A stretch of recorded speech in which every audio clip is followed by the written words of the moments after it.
Hello everybody, welcome back, and it is AP Chemistry. We are in Unit 5 taking a look at electrochemistry, or electrochemical cells. Now remember, another name for an electrochemical cell is a voltaic cell, and we are used to consulting a table that we distribute in class that's taking a look at standard potential and water solution of different metals in there, but that is always using hydrogen as a standard. In this particular lab that we're doing today, we're going to be taking a look at using something else as the standard, and that standard is going to be zinc in this case.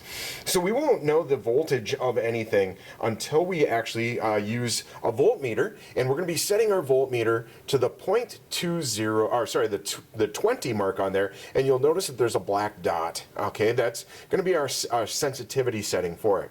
Now the lab instructions are telling us in every case to take a look and use the black electrode to clip up to our zinc. And so you'll notice the voltmeter, I just clipped it to the alligator clips, and I just took my alligator clip, the other end of it, and clipped it to my zinc plate.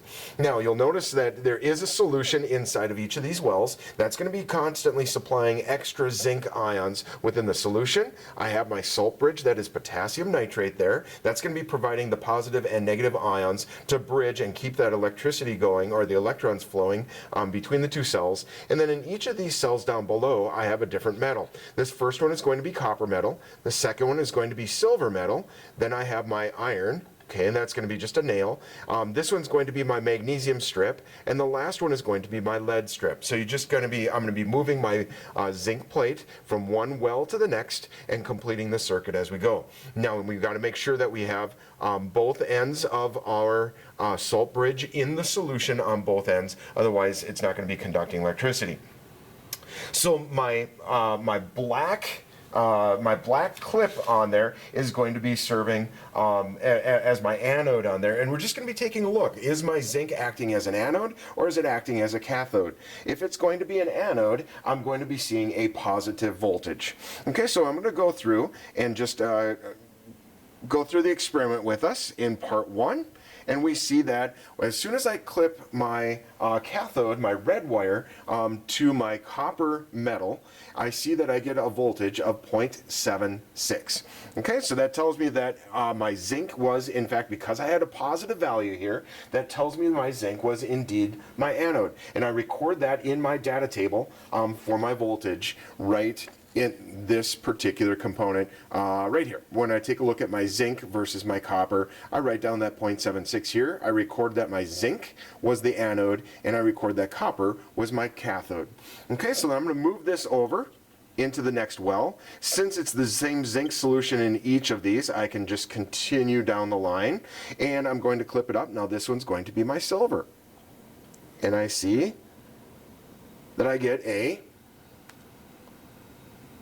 much larger value, still climbing, and I see I end up with a 1.16 or 7, right around in that particular range, and I see that it settled down at 1.16, and I'm going to write that voltage right in this spot. Again, it's positive, so my zinc served as the anode, and my cathode was my silver. Okay, here's my iron. I'm going to move my zinc plate over to that cell, and I see in this case that my voltage settles in at about 0.26. Okay, so once again my anode is going to be my zinc and my cathode will be my iron.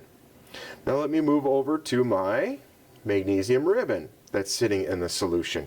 Each of these solutions, I should mention, is the same concentration of a 1 molar, and that'll get into another part. Now you'll notice that I actually end up with a negative value in here, a negative 0.72. That means that my cathode in this case is actually going to be my zinc, and my anode is going to be my magnesium. Now remember what that means. If it's going to be anode and cathode, my anode is going to be my oxidizing aspect of it, and my cathode is going to be my reducing.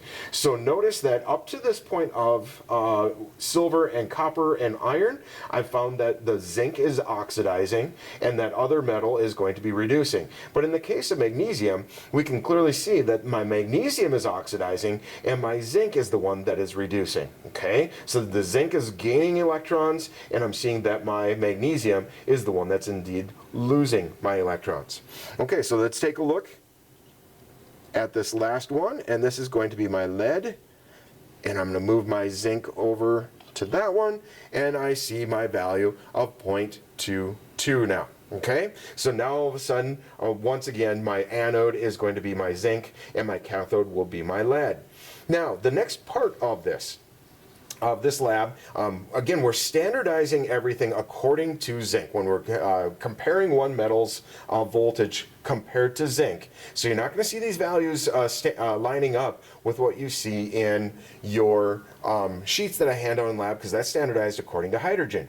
So what we're going to do in this second portion is you're going to select 6, and I've written in 7, but there's a lot of different combinations you can use. I want you to take a look at your equation for the cell reactions.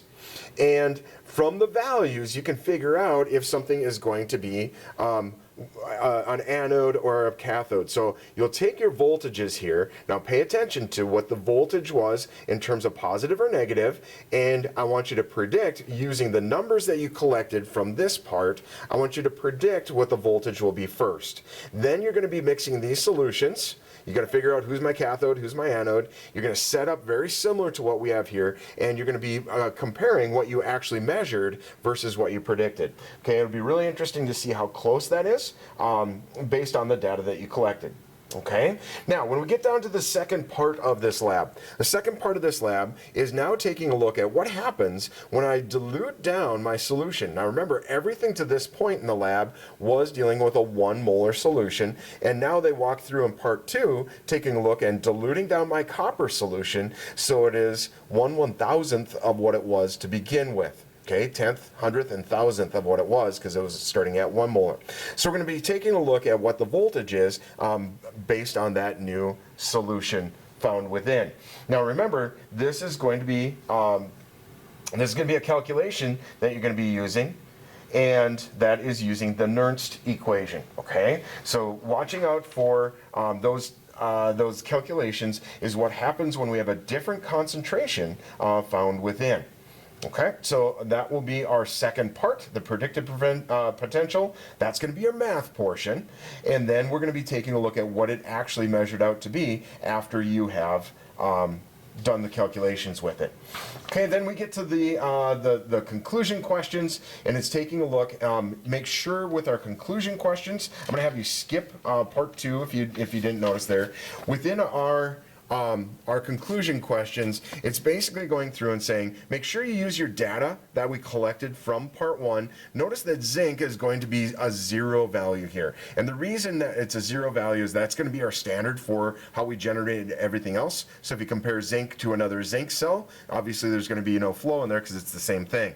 Now, it's going to be taking a look at how that compares when we used hydrogen. Now remember, that is this particular sheet. Once again, this is the sheet that we used for the different potentials, and that's going to be referenced from your hydrogen as a standard, and then we can take a look at the difference between those. Okay, so that's pretty straightforward what we'd find within that particular lab, and I believe that's about it. Make sure you do take a look at a balanced net ionic equation. I kind of showed you what that was in the first place, and so that should get us set up for this particular lab.